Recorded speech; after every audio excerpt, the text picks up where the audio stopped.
ਸਾਰਿਆਂ ਨੂੰ ਸਤਿ ਸ਼੍ਰੀ ਅਕਾਲ। ਮੇਰਾ ਨਾਮ ਰਾਜਬੀਰ ਕੌਰ ਹੈ।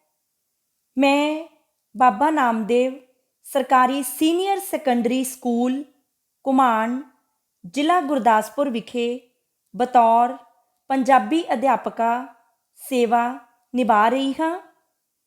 ਅੱਜ ਅਸੀਂ 11ਵੀਂ ਜਮਾਤ ਦੇ 94ਵੀਂ ਪੰਜਾਬੀ ਵਿਸ਼ੇ ਦੇ ਪਾਠਕ੍ਰਮ ਵਿੱਚ ਸ਼ਾਮਿਲ ਆਧੁਨਿਕ ਪੰਜਾਬੀ ਕਾਵਿ ਝਲਕਾਂ ਅਤੇ ਇਤਿਹਾਸ ਪੁਸਤਕ ਵਿੱਚ ਦਰਜ ਸ਼ਿਵ ਕੁਮਾਰ ਬਟਾਲਵੀ ਦੀ ਮਹਾਨ ਕਰਮਯੋਗੀ ਗੁਰੂ ਗੋਬਿੰਦ ਸਿੰਘ ਜੀ ਨੂੰ ਸੰਬੋਧਿਤ ਕਵਿਤਾ ਆਰਤੀ ਬਾਰੇ ਗੱਲਬਾਤ ਕਰਾਂਗੇ। ਸ਼ਿਵ ਕੁਮਾਰ ਬਟਾਲਵੀ ਦਾ ਜਨਮ 8 ਅਕਤੂਬਰ 1937 ਈਸਵੀ ਨੂੰ ਪਿੰਡ ਲੋਹਟੀਆ, ਤਹਿਸੀਲ ਸ਼ਕਰਗੜ੍ਹ, ਜ਼ਿਲ੍ਹਾ ਸਿਆਲਕੋਟ, ਪੱਛਮੀ ਪੰਜਾਬ, ਪਾਕਿਸਤਾਨ ਵਿੱਚ ਪੰਡਿਤ ਸ਼੍ਰੀ ਕ੍ਰਿਸ਼ਨ ਗੋਪਾਲ ਅਤੇ ਮਾਤਾ ਸ਼ਾਂਤੀ ਦੇਵੀ ਦੇ ਘਰ ਹੋਇਆ। ਆਪ ਦੇ ਪਿਤਾ ਜੀ ਤਹਿਸੀਲਦਾਰ ਸਨ। ਪਿਤਾ ਦੀ ਨੌਕਰੀ ਕਰਕੇ ਆਪ ਨੇ ਪਹਿਲੀ ਸਿੱਖਿਆ ਵੱਖ-ਵੱਖ ਸਕੂਲਾਂ ਵਿੱਚੋਂ ਪ੍ਰਾਪਤ ਕੀਤੀ। ਦੇਸ਼ ਦੀ ਵੰਡ ਤੋਂ ਬਾਅਦ ਆਪ ਬਟਾਲੇ, ਜ਼ਿਲ੍ਹਾ ਗੁਰਦਾਸਪੁਰ ਵਿੱਚ ਆ ਗਏ। ਆਪ ਨੇ ਮੁੱਢਲੀ ਵਿੱਦਿਆ ਪਿੰਡ ਦੇ ਸਕੂਲ ਵਿੱਚੋਂ ਅਤੇ ਫਿਰ ਸਾਲਵੇਸ਼ਨ ਆਰਮੀ ਹਾਈ ਸਕੂਲ ਬਟਾਲੇ ਤੋਂ ਮੈਟ੍ਰਿਕ ਪਾਸ ਕੀਤੀ। ਆਪ ਬਟਾਲੇ ਕਾਲਜ ਵਿੱਚ ਉੱਚ ਸਿੱਖਿਆ ਪ੍ਰਾਪਤ ਕਰਨ ਲਈ ਦਾਖਲ ਹੋਏ। ਆਪ ਪੰਜਾਬੀ ਆਕਾਸ਼ ਵਿੱਚ ਇੱਕ ਨਵਾਂ ਸਿਤਾਰਾ ਸਨ। ਛੇਤੀ ਹੀ ਉਹ ਸਾਹਿਤ ਖੇਤਰ ਵਿੱਚ ਇੱਕ ਮਾਣਯੋਗ ਥਾਂ ਉੱਤੇ ਪੁੱਜ ਗਏ। ਆਪ ਦੇ ਗੀਤਾਂ ਦਾ ਪੰਜਾਬੀ ਸਾਹਿਤ ਵਿੱਚ ਹੜ੍ਹ ਆ ਗਿਆ। ਆਪ ਦੀ ਬੋਲੀ ਬਹੁਤ ਹੀ ਸ਼ਲਾਘਾਯੋਗ ਹੈ ਅਤੇ ਆਪ ਦੇ ਬਹੁਤੇ ਗੀਤ ਬਿਰਹੋਂ ਨਾਲ ਭਰਪੂਰ ਹਨ। ਸ਼ਿਵ ਕੁਮਾਰ ਬਟਾਲਵੀ ਨੂੰ ਬਿਰਹਾ ਦਾ ਕਵੀ ਕਿਹਾ ਜਾਂਦਾ ਹੈ। ਆਪ ਨੇ ਆਪਣੀਆਂ ਰਚਨਾਵਾਂ ਵਿੱਚ ਗਮ, ਦਰਦ ਅਤੇ ਵਿਛੋੜੇ ਦੀ ਪੀੜ ਨੂੰ ਵਿਸ਼ੇਸ਼ ਰੂਪ ਵਿੱਚ ਬਿਆਨਿਆ ਹੈ। ਆਪ ਨੂੰ ਭਾਰਤੀ ਸਾਹਿਤ ਅਕਾਦਮੀ ਅਤੇ ਪੰਜਾਬ ਸਰਕਾਰ ਵੱਲੋਂ ਇਨਾਮ ਵੀ ਮਿਲੇ। ਆਪ ਨੇ ਆਟੇ ਦੀਆਂ ਚਿੜੀਆਂ, ਮੈਨੂੰ ਵਿਦਾ ਕਰੋ, ਪੀੜਾਂ ਦਾ ਪਰਾਗਾ, ਲੂਣਾ, ਬਿਰਹਾ ਤੂੰ ਸੁਲਤਾਨ, ਮੈਂ ਤੇ ਮੈਂ, ਲਾਜਵੰਤੀ, ਦਰਦਮੰਦਾਂ ਦੀਆਂ ਆਹਾਂ, ਆਰਤੀ ਆਦਿ ਰਚਨਾਵਾਂ ਪੰਜਾਬੀ ਸਾਹਿਤ ਨੂੰ ਦਿੱਤੀਆਂ। ਆਪ ਦੀ ਕਵਿਤਾ ਛੰਦਬੱਧ ਵੀ ਹੈ ਅਤੇ ਛੰਦ ਮੁਕਤ ਵੀ ਹੈ। ਆਪ ਦੀਆਂ ਕਵਿਤਾਵਾਂ ਦੀ ਬੋਲੀ ਮਿੱਠੀ ਅਤੇ ਕੇਂਦਰੀ ਪੰਜਾਬੀ ਹੈ। ਆਪ ਨੇ ਸ਼ਬਦ ਚੋਣ ਬੜੀ ਹੀ ਸੁਚੱਜਤਾ ਨਾਲ ਕੀਤੀ ਹੈ। ਆਪ ਕੋਲ ਅਨੁਭਵ ਦੀ ਤੀਖਣਤਾ, ਪ੍ਰਚੰਡ ਕਲਪਨਾ, ਮੌਲਿਕ ਬਿੰਬਾਵਲੀ ਅਤੇ ਲੋਕਪ੍ਰਿਯ ਕਾਵਿ ਸ਼ੈਲੀ ਮੌਜੂਦ ਹੈ। ਅੰਤ 1973 ਈਸਵੀ ਵਿੱਚ ਸ਼ਿਵ ਕੁਮਾਰ ਬਟਾਲਵੀ ਅਕਾਲ ਚਲਾਣਾ ਕਰ ਗਏ। 11ਵੀਂ ਜਮਾਤ ਦੇ 94ਵੀਂ ਪੰਜਾਬੀ ਵਿਸ਼ੇ ਦੇ ਪਾਠਕ੍ਰਮ ਵਿੱਚ ਸ਼ਿਵ ਕੁਮਾਰ ਬਟਾਲਵੀ ਦੀ ਕਵਿਤਾ ਆਰਤੀ ਸ਼ਾਮਿਲ ਹੈ। ਇਹ ਕਵਿਤਾ ਮਹਾਨ ਕਰਮਯੋਗੀ ਗੁਰੂ ਗੋਬਿੰਦ ਸਿੰਘ ਜੀ ਨੂੰ ਸੰਬੋਧਿਤ ਹੈ।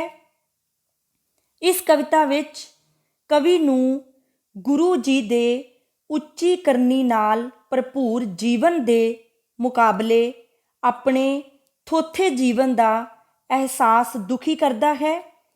ਕਵੀ ਅਨੁਭਵ ਕਰਦਾ ਹੈ ਕਿ ਜਿੰਨਾ ਚਿਰ ਮਨੁੱਖ ਆਪਣੇ ਜੀਵਨ ਅਤੇ ਆਦਰਸ਼ ਨੂੰ ਗੁਰੂ ਗੋਬਿੰਦ ਸਿੰਘ ਜੀ ਦੇ ਉੱਚ ਕਰਨੀ ਵਾਲੇ ਅਤੇ ਕਰਮਯੋਗੀ ਜੀਵਨ ਅਨੁਸਾਰ ਨਹੀਂ ਟਾਲ ਲੈਂਦਾ, ਉਨਾ ਚਿਰ ਉਹ ਉਹਨਾਂ ਦੀ ਆਰਤੀ ਦਾ ਢੁਕਵਾਂ ਗੀਤ ਗਾਉਣ ਦੇ ਸਮਰੱਥ ਨਹੀਂ ਹੋ ਸਕਦਾ।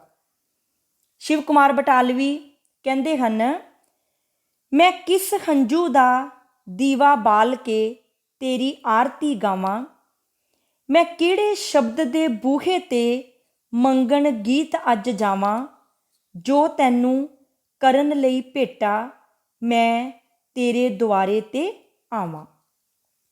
ਕਵੀ ਗੁਰੂ ਗੋਬਿੰਦ ਸਿੰਘ ਜੀ ਨੂੰ ਸੰਬੋਧਨ ਕਰਦਾ ਹੋਇਆ ਕਹਿੰਦਾ ਹੈ ਕਿ ਉਹਨਾਂ ਦੇ ਮਹਾਨ ਕਰਮਯੋਗੀ ਜੀਵਨ ਨੂੰ ਦੇਖ ਉਸ ਨੂੰ ਸਮਝ ਨਹੀਂ ਆਉਂਦੀ ਕਿ ਉਹ ਕਿਸ ਹੰਝੂ ਦਾ ਦੀਵਾ ਬਾਲ ਕੇ ਉਹਨਾਂ ਦੀ ਆਰਤੀ ਗਾਵੇ। ਕਵੀ ਦਾ ਭਾਵ ਹੈ ਕਿ ਗੁਰੂ ਜੀ ਦੇ ਜੀਵਨ ਵਿੱਚ ਭਾਵੇਂ ਦੁੱਖ ਹੀ ਦੁੱਖ ਆਏ, ਪਰ ਉਹਨਾਂ ਨੇ ਆਪਣੀਆਂ ਅੱਖਾਂ ਵਿੱਚੋਂ ਅੱਥਰੂ ਨਹੀਂ ਸਨ ਕੇਰੇ, ਪਰ ਕਵੀ ਦੁੱਖ ਵਿੱਚ ਕੇਵਲ ਅੱਥਰੂ ਹੀ ਕੇਰ ਸਕਦਾ ਹੈ। ਉਸ ਨੂੰ ਜਾਪਦਾ ਹੈ ਕਿ ਗੁਰੂ ਜੀ ਦੀ ਆਰਤੀ ਗਾਉਣ ਲਈ ਉਸ ਦਾ ਇੱਕ ਵੀ ਅੱਥਰੂ ਯੋਗ ਨਹੀਂ। ਇਸ ਕਰਕੇ ਅੱਥਰੂ ਕੇਰਨ ਵਾਲਾ ਕਵੀ ਆਪਣੇ ਆਪ ਨੂੰ ਗੁਰੂ ਜੀ ਦੀ ਆਰਤੀ ਦਾ ਗੀਤ ਗਾਉਣ ਤੋਂ ਅਸਮਰੱਥ ਸਮਝਦਾ ਹੈ।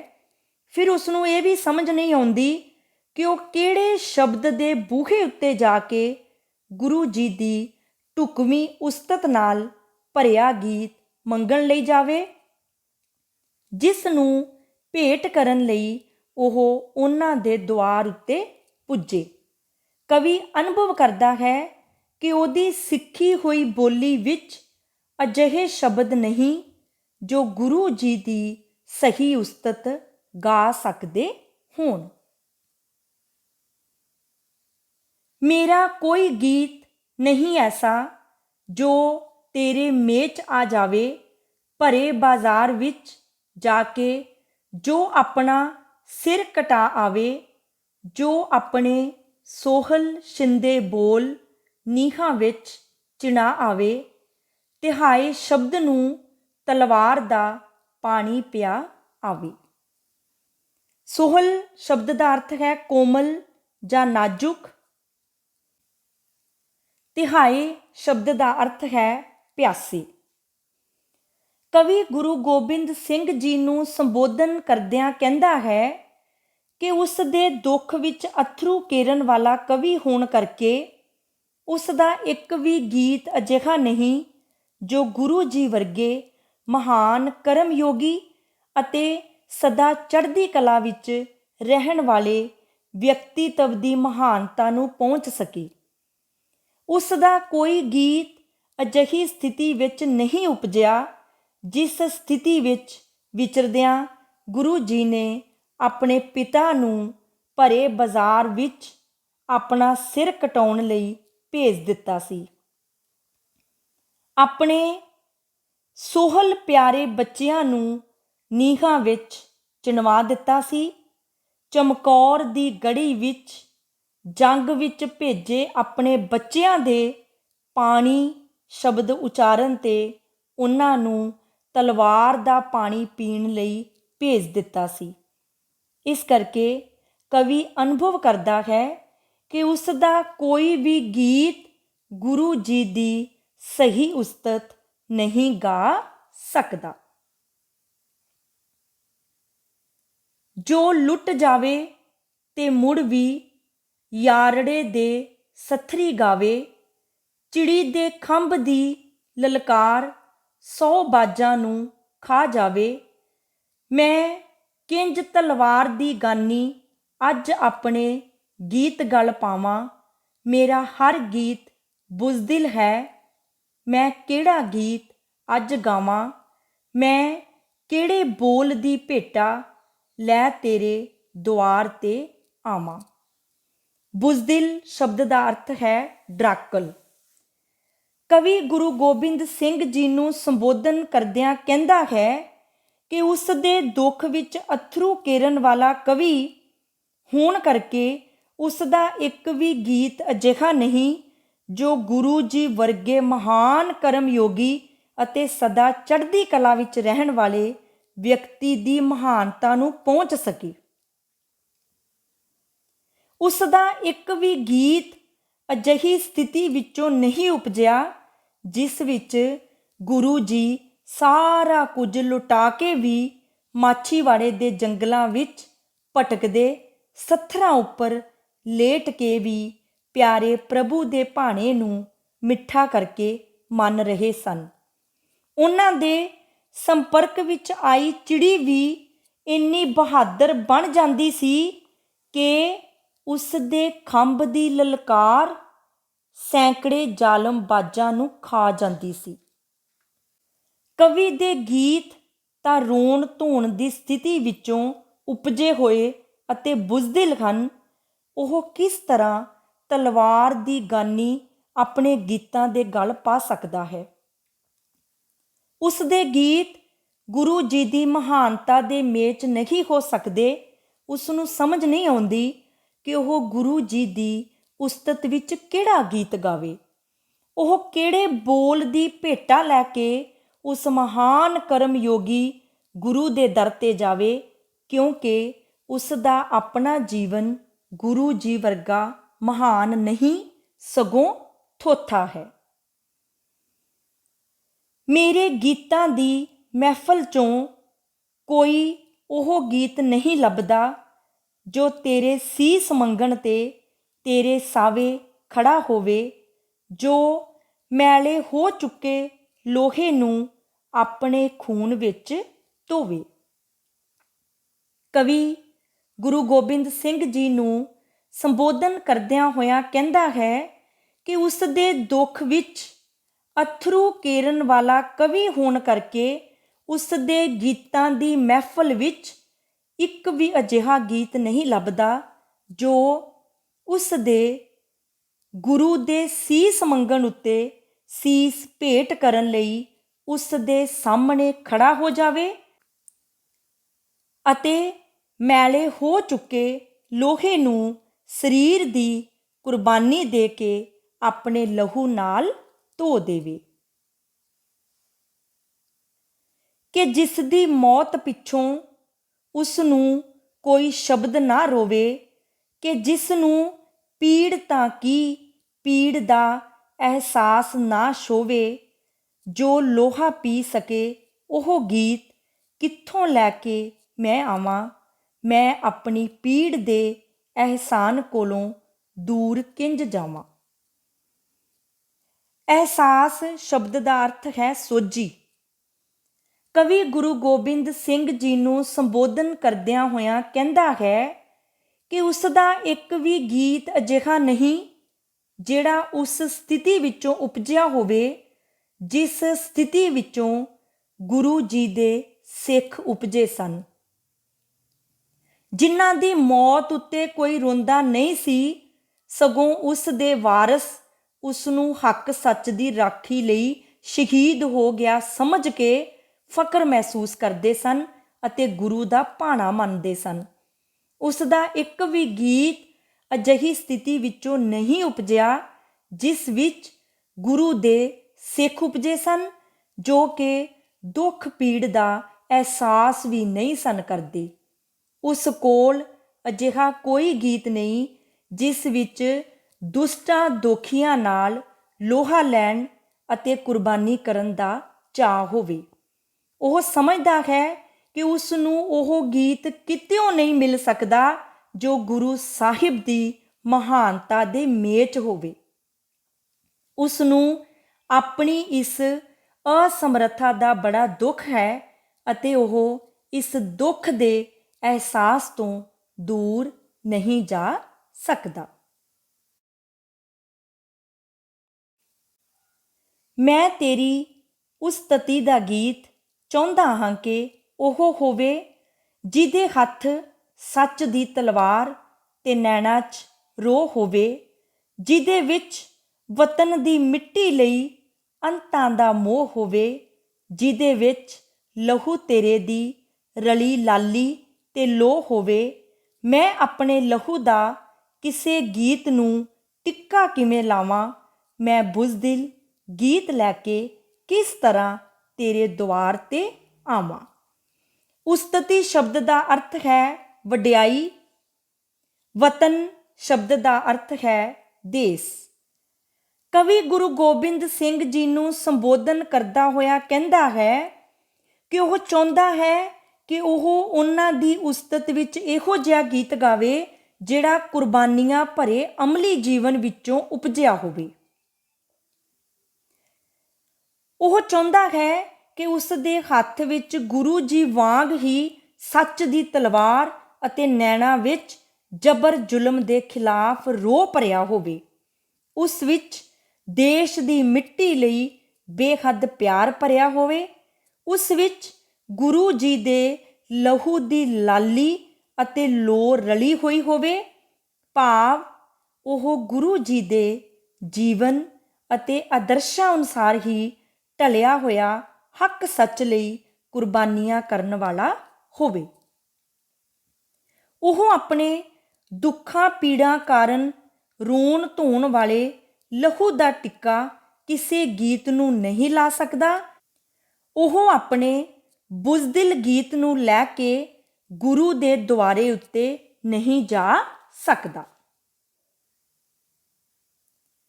ਮੈਂ ਚਾਹੁੰਦਾ ਇਸ ਤੋਂ ਪਹਿਲਾਂ ਕਿ ਤੇਰੀ ਆਰਤੀ ਗਾਵਾਂ, ਮੈਂ ਮੈਲੇ ਸ਼ਬਦ ਧੋ ਕੇ ਜੀਭ ਦੀ ਕਿੱਲੀ ਤੇ ਪਾ ਆਵਾਂ ਤੇ ਮੈਲੇ ਸ਼ਬਦ ਸੁੱਕਣ ਤੀਕ ਤੇਰੀ ਹਰ ਪੈੜ ਚੁੰਮ ਆਵਾਂ, ਤੇਰੀ ਹਰ ਪੈੜ ਤੇ ਹੰਝੂ ਦਾ ਇੱਕ ਸੂਰਜ ਜਗਾ ਆਵਾਂ।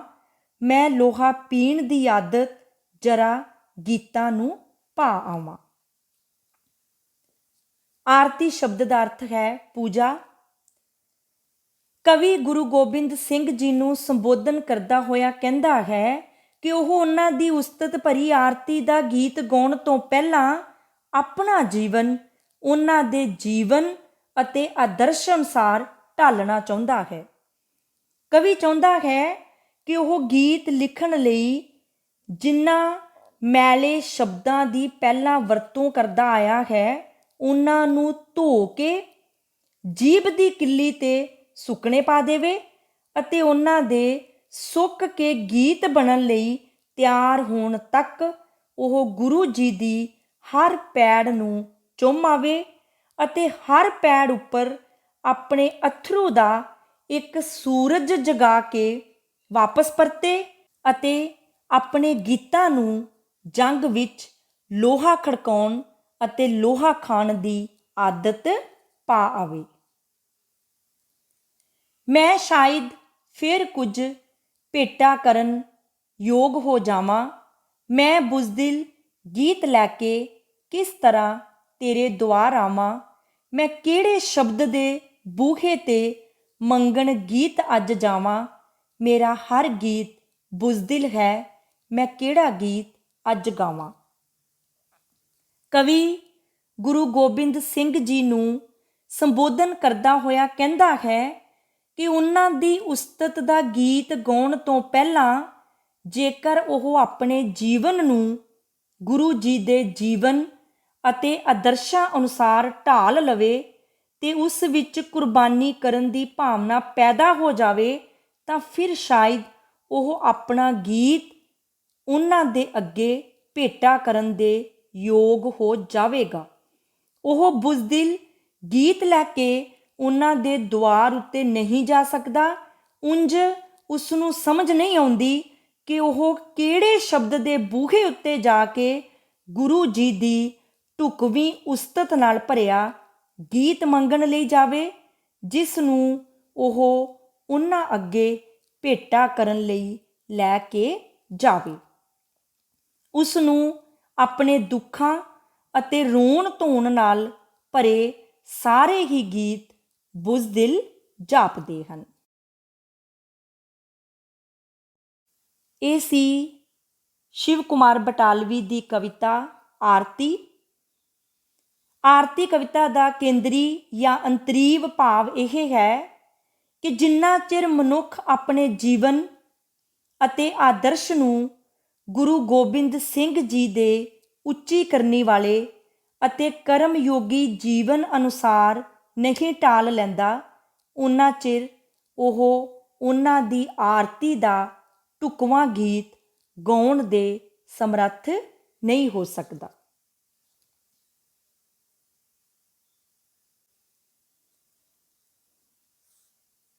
ਸੋ ਆਰਤੀ ਕਵਿਤਾ ਵਿੱਚ ਸ਼ਿਵ ਕੁਮਾਰ ਬਟਾਲਵੀ ਨੂੰ ਗੁਰੂ ਗੋਬਿੰਦ ਸਿੰਘ ਜੀ ਦੇ ਉੱਚ ਕਰਨੀ ਨਾਲ ਭਰਪੂਰ ਜੀਵਨ ਦੇ ਮੁਕਾਬਲੇ ਆਪਣੇ ਥੋਥੇ ਜੀਵਨ ਦਾ ਅਹਿਸਾਸ ਦੁਖੀ ਕਰਦਾ ਹੈ। ਕਵੀ ਚਾਹੁੰਦਾ ਹੈ ਕਿ ਗੁਰੂ ਜੀ ਦੀ ਉਸਤਤੀ ਦਾ ਗੀਤ ਅਜਿਹਾ ਹੋਣਾ ਚਾਹੀਦਾ ਹੈ ਜਿਸ ਦੇ ਹੱਥ ਵਿੱਚ ਸੱਚ ਦੀ ਤਲਵਾਰ, ਅੱਖਾਂ ਵਿੱਚ ਰੋਹ ਤੇ ਦੇਸ਼ ਦੀ ਮਿੱਟੀ ਨਾਲ ਅਥਾਹ ਪਿਆਰ ਹੋਵੇ।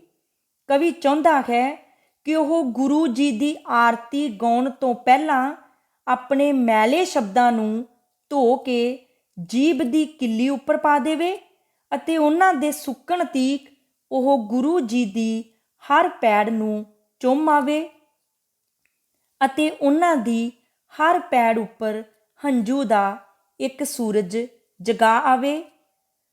ਉਹ ਗੁਰੂ ਜੀ ਦੇ ਜੀਵਨ ਤੋਂ ਪ੍ਰੇਰਨਾ ਲੈ ਕੇ ਆਪਣੇ ਗੀਤਾਂ ਨੂੰ ਲੋਹੇ ਨਾਲ ਟੱਕਰ ਲੈਣ ਦੀ ਆਦਤ ਪਾਉਣੀ ਚਾਹੁੰਦਾ ਹੈ। ਭਾਵ ਉਹ ਆਪਣੇ ਜੀਵਨ ਨੂੰ ਗੁਰੂ ਜੀ ਦੇ ਜੀਵਨ ਅਤੇ ਆਦਰਸ਼ਾਂ ਅਨੁਸਾਰ ਢਾਲਣਾ ਚਾਹੁੰਦਾ ਹੈ। ਧੰਨਵਾਦ।